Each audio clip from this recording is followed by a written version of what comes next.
Wise men say only fools rush in, but I can't help falling in love with you.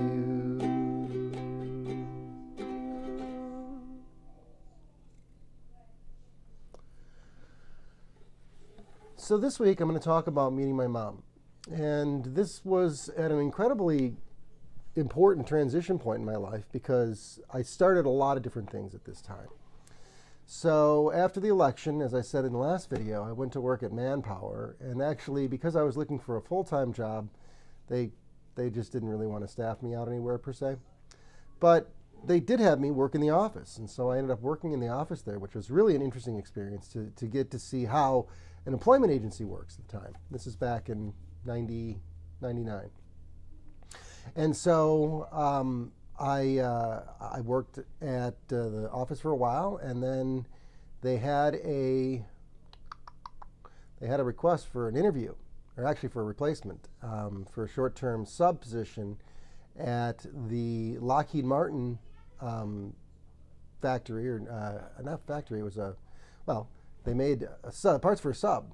Actually, they designed them there for a Lockheed Martin building anyway. And so I actually worked over in Eagan at Lockheed Martin through Manpower for, I want to say it was almost 3 months. It was they kept extending it because they needed somebody, and Bob was already there and credentialed, so it was easy.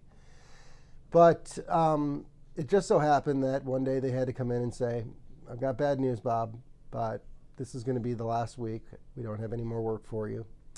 And I was very grateful, but the timing on it was absolutely perfect because I got finished with that assignment on Friday, and they called me and said, "Hey," from Manpower, and said, "Hey, they're looking for us to source some candidates for a new job they've got in Bloomington, and it's GE Capital, and we'd like to send you for this interview. We're sending 3 or 4 candidates." And so, I just rolled out of Lockheed Martin for 3 months or so. And moving over here to this interview was an interesting opportunity because this was going to be a sales support leader in an expanding long-term care insurance sales office for their career sales team. And the person who was the regional manager for the office was a wonderful, lovely woman by the name of Marianne Maloney. And Marianne and I became absolute best friends, and I love her dearly. She taught me a lot about long-term care and long-term care planning. But it was interesting because I went into the interview going, well, isn't this interesting? I have experience as a nursing assistant, and I have experience in sales, and I have all of this experience in, project building that I just got done in college doing. And so after the first interview, they called me back for a second interview. And before the gentleman who was doing the interviews left town, he called me up and he said, "We're going to offer you the job." And so I was going to go to work for GE Capital in their long-term care insurance career agent office in Bloomington, Minnesota. And interestingly, I did take an assignment since I had a window that I knew was open. I took an assignment at Johnson Controls where they made the seats for Ford Rangers that they used to be built in St. Paul.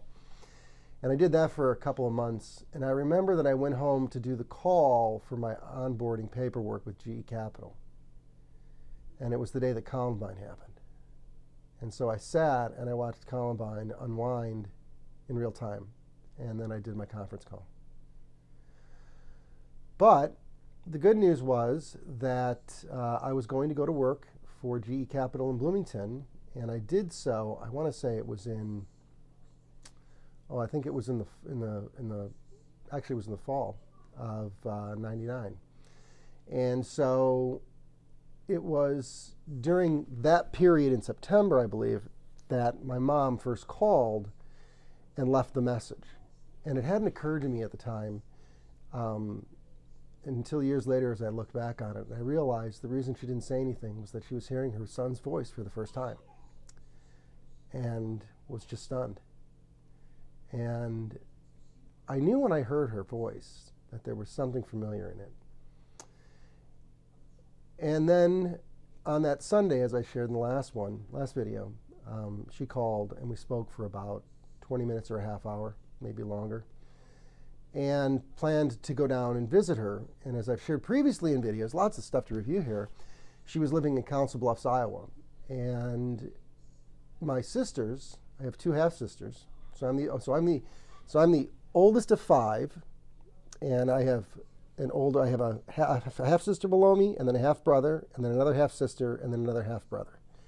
And so there are five of us total. My mom had 5 children. My two half-sisters, came out to Council Bluffs from Colorado Springs and met me as well. And it was an incredibly unique experience of a homecoming, because I began to see these mannerisms of who I was and who these people are. You know, my one sister and I were just both, wonderful potheads, and we connected really well with that. And my other sister is a project person like me, and we got to do all sorts of fun things together when she nannied for us. I'll talk about that much later. And so it was neat to look at the pictures and bring in, and I think I brought some pictures as well, but to look at the family albums and to see all of these years that had happened in parallel to mine. And we went out to dinner, and I sat down in the car with my sisters. My wife and I were in the back seat. I let my sister drive the car. And I remember a comment about that some of those years in parallel were probably easier for me than for them. And it was eye-opening to begin to understand that I was going to see the deep inside workings of a family that I had never met before. And so it was a very fulfilling weekend to get to meet everybody. My mom loves to cook just like I do. She makes a wonderful biscuits and gravy. I love biscuits and gravy. She used to run a little restaurant. And to see all these things just come together in such a wonderful way. And so I began this relationship with my family and got to meet everybody. That following spring, in June, I actually got to go to a family reunion that was held up in Bismarck, North Dakota, and I got to meet many of the aunts and uncles. My mom is the oldest of, I believe, 7, and I have an uncle who's younger than me.